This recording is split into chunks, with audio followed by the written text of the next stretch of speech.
Hi everyone, it's Henry here, and in this video I'm going to be painting up the new FLESHEATER Quartz launch box that Games Workshop sent us through for review. I'm going to be painting this up as my own army, so I've decided to paint the entire box rather than just one, ghoul and do it as a scheme and release that as a video. So I needed to make sure that I was well prepared for the project. As my life changes, as different priorities take place and my hobby, time is impacted, I've had to work out ways where I can get actual armies done, especially as I'm now playing a lot more games. And one of the issues with playing these games that's been thrown up is my love of grim, dark, dingy, grotty looking armies often means on the table they don't really show up as much as I would like them to. So that was a really big consideration for me with this project, was how can I find that happy medium between the two? And I actually think I've really achieved it. I'm certainly very, very happy with this project, and I hope that comes across. So in addition to a lot of sort of prep from a sense of colour planning and thinking what would work well contrast-wise, that sort of thing, I picked my tools. I knew the airbrush was going to do a lot of work. Building the models actually took a lot longer than I thought it would. They're lovely minis, but they're not actually that much fun to build. They're quite fiddly. There's some interesting ways in which they go together. So you may need to set aside a little bit more time than you thought with that. And then just getting the area cleaned. I knew I'd be doing quite a lot of airbrushing. So I made sure I had a glove on when I was doing it. Normally if it's one model I don't bother, but I'd be sitting there for half an hour at a time airbrushing, had a glove on. I got the vacuum cleaner out, made sure there wasn't any dust and hair around, because that can be a real issue when you're airbrushing. It gets caught between the paint and the miniature and you end up with sort of dusty miniatures. And just making sure that when I sat down to paint, everything was ready and I was good to go. So there was no wasted time. And I think that's the key for me when it comes to getting armies done. So I complete the box. I've got another one on order. I've got my Warcry Warband. Can't wait to add the new minis when they come out as well. But really, I'd like to get a few thousand points done and ready for these guys over the Christmas period and playing games. I'm very confident that I'm going to be able to achieve that. So I hope you enjoy the video.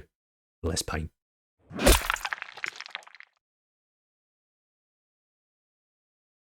So I mentioned I was going to be doing a lot of airbrushing. It's absolutely key. Regardless of how much I'm doing, I'm always going to be wearing a decent mask.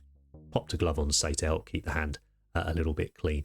And I knew the airbrush was going to do a lot of work on this project for me. I'm good with an airbrush. I'm confident with using it. And this was a perfect thing to really deploy those skills on.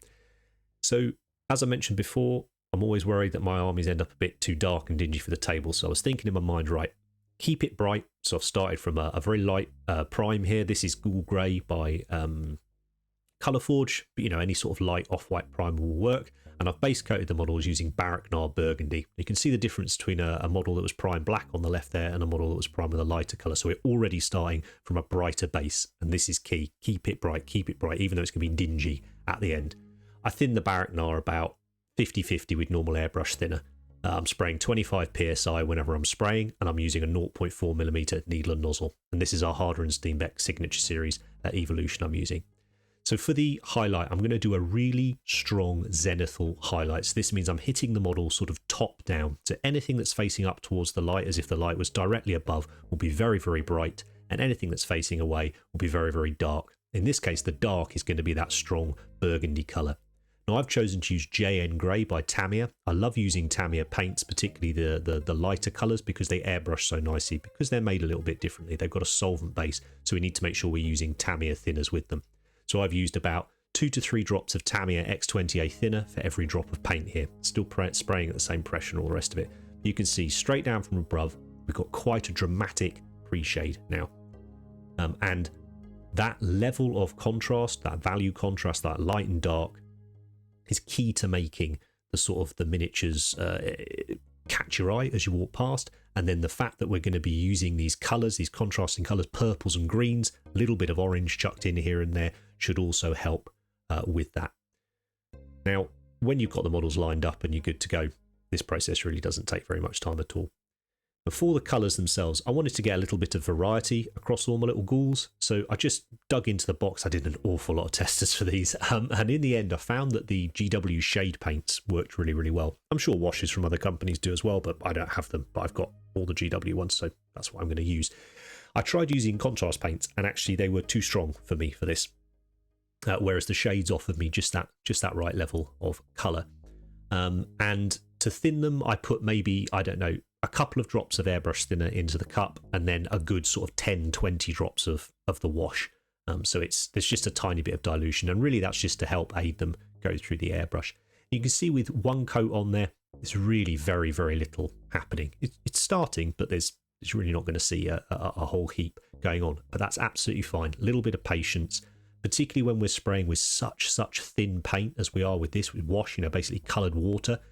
If you apply too much paint in one go, it's going to spider off everywhere, look horrible. So a little bit of patience. You've got 10, 20, 50, 100 ghouls, sat there waiting to go. So just give one a light coat, move on to the next. Give it a light coat, move on to the next. And by the time you're done, you can go back to the first one and you're going to be good to go. And I think in the end, most of the schemes were somewhere between sort of 3 and 4. In fact, I think there were definitely 3 to 4 coats to get the colour. And I'm just going to show you a couple of the variations that I have got that I did here. I quite liked this slightly yellower one where I mixed the Athonian Camo shade and Cassandra Yellow. This one you're seeing on screen is just a 50-50 mix of the two. The Poxwalker gave me this nice sort of almost turquoise. I suppose not turquoise, it is more blue.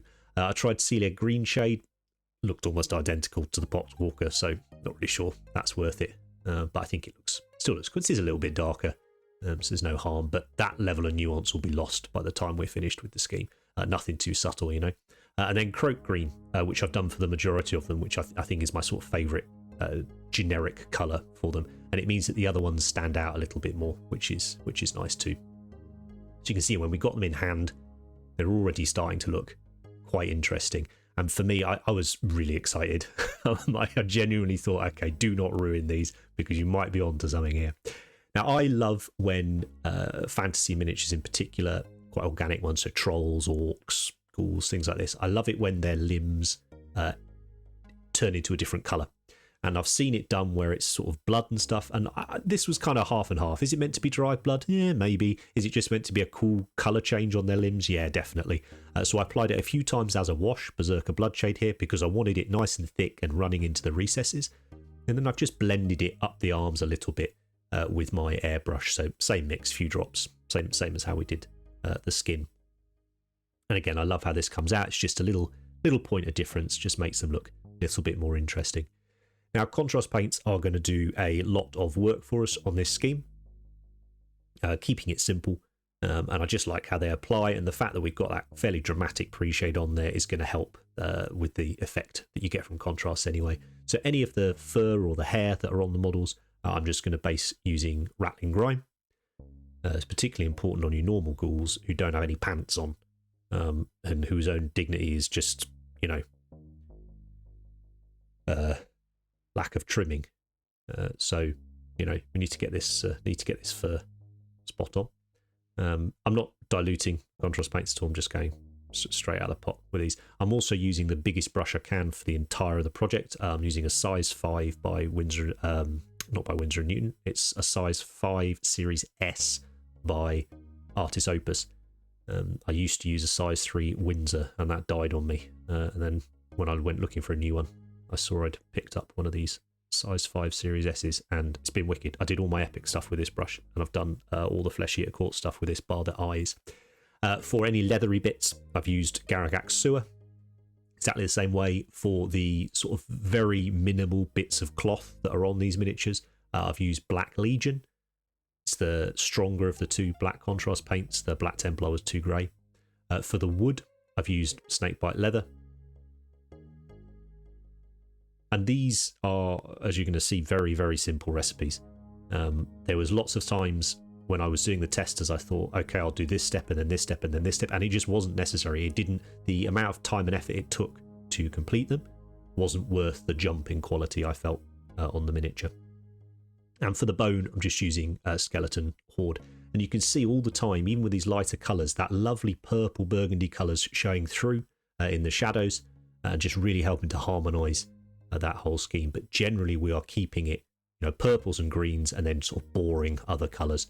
Any bits of skin, so like the drum skin here, and then the flags, stuff like that, just using Guilliman Flesh. Now for the metal parts on the model, like the weapon blades, the little bits of armour they've got strapped on, I wanted to make them a little bit more interesting. So I've mixed up here a dark brown contrast paint. I think it was Wyldwood, doesn't really matter, just a dark brown one. And I've mixed that in with some texture paint, just to create a lumpy brown paint. And I've painted that onto all of the metal parts, and this just textures them up, makes them look super old and corroded, and I really, really like that effect. The other part of the scheme that's going to do an awful lot of work, similar to the airbrushing at the start, is this oil wash. And in the end, I've gone for a grey. This is Starship Filth by Absalom 502. Now, you can see I've put sort of a small pea-sized blob in the dish, and I've just covered it with mineral spirits. So it's quite a thick wash. It's less dilute than I will often use. It's not super thick, like you might see in certain sort of reductive style paint jobs where we slap it all over and pretty much obscure the model and then wipe it away. It's thinner than that, but I say it's not as thin as when I often use my oils to do like filter washes. And then get it all over the model. I'm using an artificial synthetic brush here. And I'm getting it, say, over the whole thing. A little bit later, I decided to paint in all the toenails and fingernails on the miniatures. I just based them black. When I paint models again, I will do that before the wash stage because there's no reason not to. And then once it's dry, I did leave these overnight, but I did a tester where I left it for an hour and it looked like this as well. I'm just going to go in with a brush with a little bit of just clean mineral spirits on it and just clean up any areas that I need to on the miniature where maybe the wash has separated and gone a bit funny, or maybe it's a little bit too dark. So I made sure I cleaned up the face on all the models just to make sure they were a little bit brighter than the surrounding areas. Just showing you this quickly on the VARGHULF. For the VARGHULF and the Gore Warden, I went for an even more yellow skin tone. It was 3-to-1 yellow to green mix. And you can see even just with that one layer, it's a bit stronger. I tried the yellow on its own and it was too much. And then for the lovely little MORBHEG Knights, the little bats, I used Gore Grunter fur. And the reason I chose Gore Grunter is it was more orange. So as I say, I was trying to stick to purple, green and orange. Because you know, when we look at the colour wheel, they work really nicely together. But as you see, it's exactly the same idea with Appreciate, you know, really, really extreme. A lot of the model I have left just bare burgundy, you know, and it doesn't matter. I think it looks cool overall, and on the table, you're never seeing those sides. And if you do, I don't think it matters. I think it makes the model look interesting. For the little raggedy skin bits, I've just used Shyish purple, just something a little bit different in there. Yeah, the wings on the Gore Warden caused me a bit of bother. I'm not a fan of really obviously airbrushed stuff. I think it looks a bit gimmicky. It's a bit lazy, doesn't look that painted, and it bugs me. But I just couldn't think of a better option when it came to sort of speed and getting these wings done and looking all right. So I've faded out the veins and the limbs using Ratling Grime, and then I've just gone back in with a Barak Nar Burgundy just to tidy up the skeins, is it called?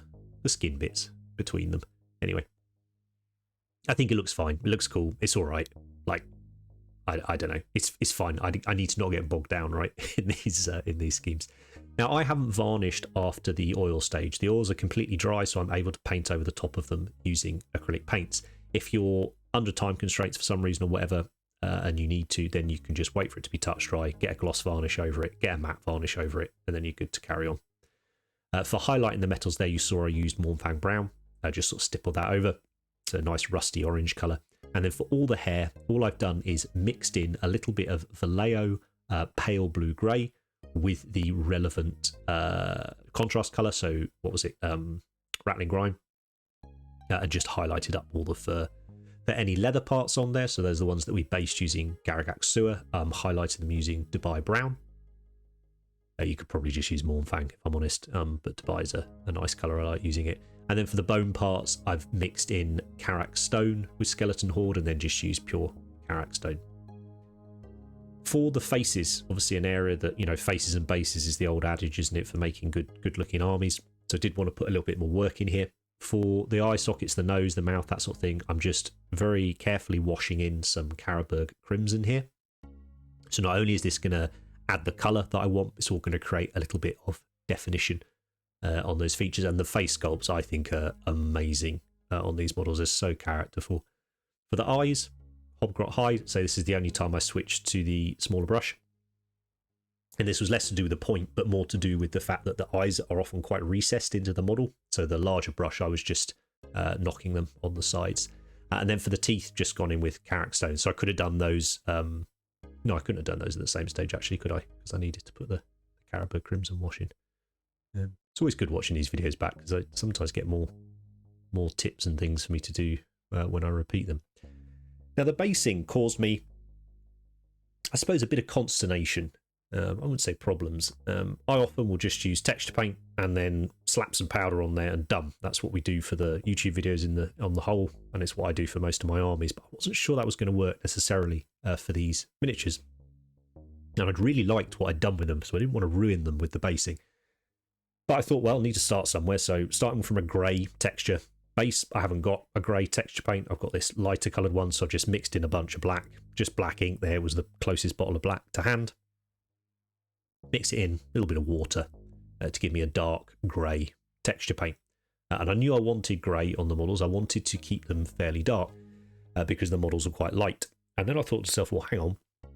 I've gone purple, green and orange on the miniatures. Do I need to have a big contrast with the bases? Maybe not. So I decided to go purple, green and orange with the bases. But generally, a less saturated, I should say, so a sort of a paler version of those colours than I've used on the model. I've also just sprinkled on a little bit of pebbles and stuff here just to add a little bit more texture. I'm not going to paint them. I like that difference in colour that you get with them. So then I add in a little bit of green tufts. These are by Mini Nature, these tufts. I really, really like them. They're teeny tiny, so they work well with the scaling on the models. So that's my sort of my green element, as it were, of it. I ended up using quite a lot of tufts. I love them, but I still wanted the ground to look like this sort of quite dry, not sort of dry, but like just like generic castle-y grounds thing, but not loads of greenery and vegetation everywhere. You know, this was still a land of death. I know they're not technically fully undead and all the rest of it, but you know, I wanted that vibe with it. I didn't want it to be too verdant or anything like that. But equally, I didn't want it to be mega cold.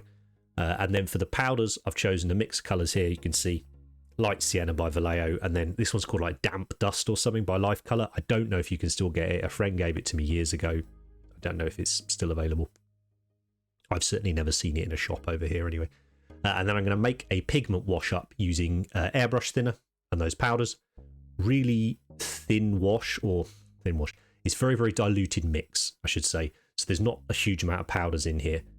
And then I'm just going to wash that over the whole base. And it was a little bit too diluted for me in the end, so I had to apply it twice to get the coverage that I wanted from the pigments. You can see the pigments here was sort of my orangey element. And then for the rims, this was a real big departure for me and something that genuinely did cause me consternation, quite a lot of bother. I decided to not go with black rims, which I normally always do. And in the end, I went with petroleum grey, which is this very dark purpley grey colour. So there was my purple. So I have my purple, my orange and my green on the bases with that sort of generic grey on there. So just like the model itself, purple, green, orange, and then all the other colours just sort of a murky, not exciting thing, not to take away from them. And I've just airbrushed this around because it's quicker, get a nice smooth coat, and I had loads of them to do. And there we go. That's the entire scheme. As I said, I genuinely thought there'd be more stages or more steps to a lot of the elements of the miniature, but I just didn't think they needed them. And say for me, this was a chance to have a new army. As I'm playing more games, I'm really enjoying it. They're not an army I was ever really interested in until the new miniatures, and I think the background is brilliant. I think it's hilarious. It's everything I enjoy about Warhammer. It's got a lot of dark humour to it, and it's just perfect.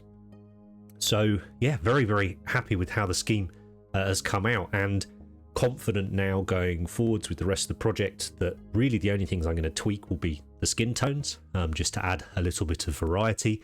But I think, if we look at the Gore Warden, he's got some other elements to the model, but we've just used the same colours and actually painted him in a very, very similar way. But the sculpt, makes him stand out anyway. so I'm not having to do too much work with the paint. And the same, I think, will be the case with Usharan when he comes out. So I would like to paint up the rest of the miniatures, and if you guys are interested, I will do an update on the army when those get released.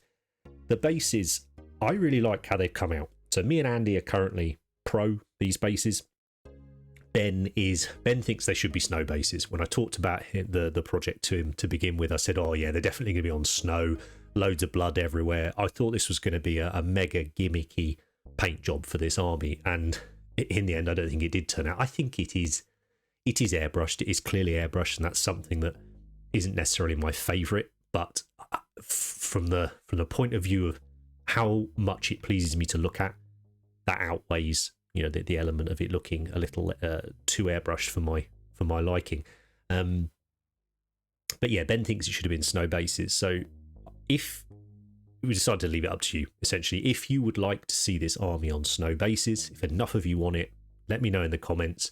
I will do snow basing on them. I'll go back and snow up bases, and I will do a little video covering that as well. I would have done every stage up to this point anyway before doing the snow, so there's not an issue for me in that sense. It is going back and adding more rather than having to redo. I think the snow could look cool.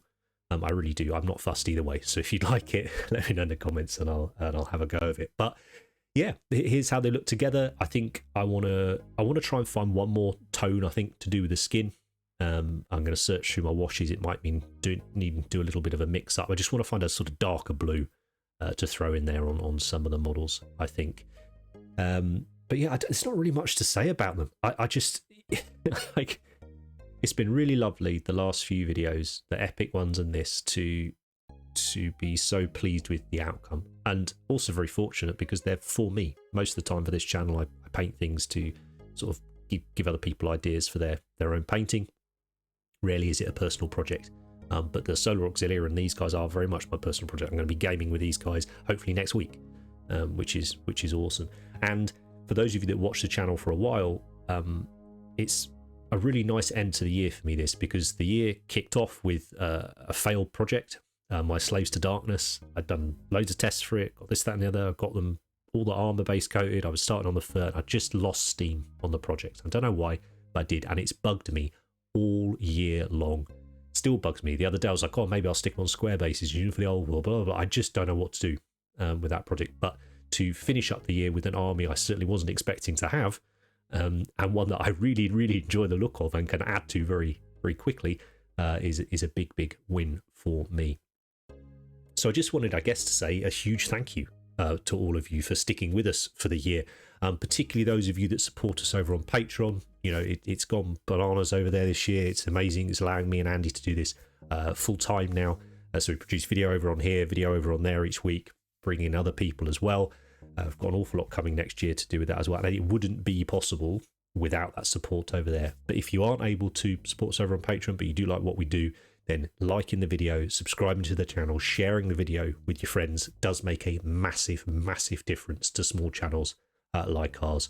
Particularly ones that don't necessarily go in for the clickbaity shock value type videos, you know. Word of mouth is very, very important to us. But as usual, if you've got any questions about the scheme, pop them down in the comments and I will get back to you as soon as I can.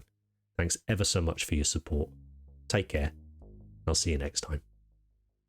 If you've liked any of the models in this video and you fancy having an army of them yourself, but perhaps you don't have the time or wherewithal to get it done, consider dropping us an email at commissions@cultofpaint.com, and maybe Ben can sort you out.